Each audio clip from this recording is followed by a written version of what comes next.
Pancreas को active करने वाला प्राणायाम कौन सा है? हाँ। और शुगर भी कंट्रोल रहे तो थोड़ा प्राणायाम का अभ्यास भी करवा दीजिए। तो देखो, कुछ लोगों को ऐसा लगता है कपालभाति का सीधा असर पेनक्रियाज पर होता है। ये तो अच्छा है, मैं भी कह रहा हूं अच्छा है, लेकिन मैंने देखा जिनकी शुगर बढ़ी हुई थी उनको डीप ब्रीदिंग करवाई। अब ये डीप ब्रीदिंग शुगर के लिए, मोटापा के लिए, कपालभाति से भी मोटापा कम होता है, लेकिन ये भस्त्रिका जिनकी 300-400 शुगर रहती है 10 मिनट के अंदर ही 100-150 डाउन हो जाती है। इतना जबरदस्त असर होता है, क्योंकि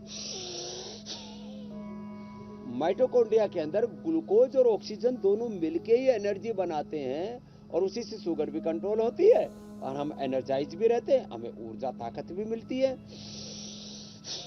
जो एनर्जी फॉर्मेशन का काम है माइटोकॉन्ड्रिया में, ऑक्सीजन के आश्रय से होता है, सहारे से होता है। डीप ब्रीदिंग करें, ये डायबिटीज के लिए, ओबेसिटी के लिए, कैंसर के लिए, लो इम्यूनिटी के लिए, या रेस्पिरेटरी सिस्टम के लिए बहुत जरूरी है भस्त्रिका।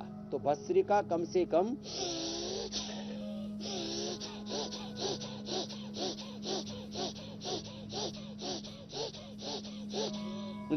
बलवान हो तो तेजी से कर लेने, नहीं तो धीरे धीरे कर लेना। भस्त्रिका 5 मिनट।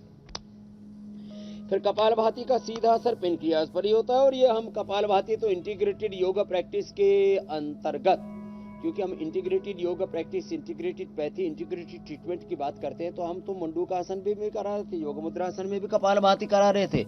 और जो लंबा करना चाहे तो ऐसे बैठे बैठे ही, चलते चलते भी, पार्क में या घूमते घूमते भी कपालभाति कर सकते हैं, घूमते घूमते भी अनुलोम विलोम कर सकते हैं। ये बड़े महत्वपूर्ण है डायबिटीज और डायबिटीज की कॉम्प्लिकेशन से मुक्ति के लिए। और भ्रामरी उद्गीत करने से स्ट्रेस कम होता है, और स्ट्रेस तो बड़ा कारण है। Stress is the main cause of all disease, और डायबिटीज से लेकर के सब रोगों का कारण, उसका निवारण हो जाता है।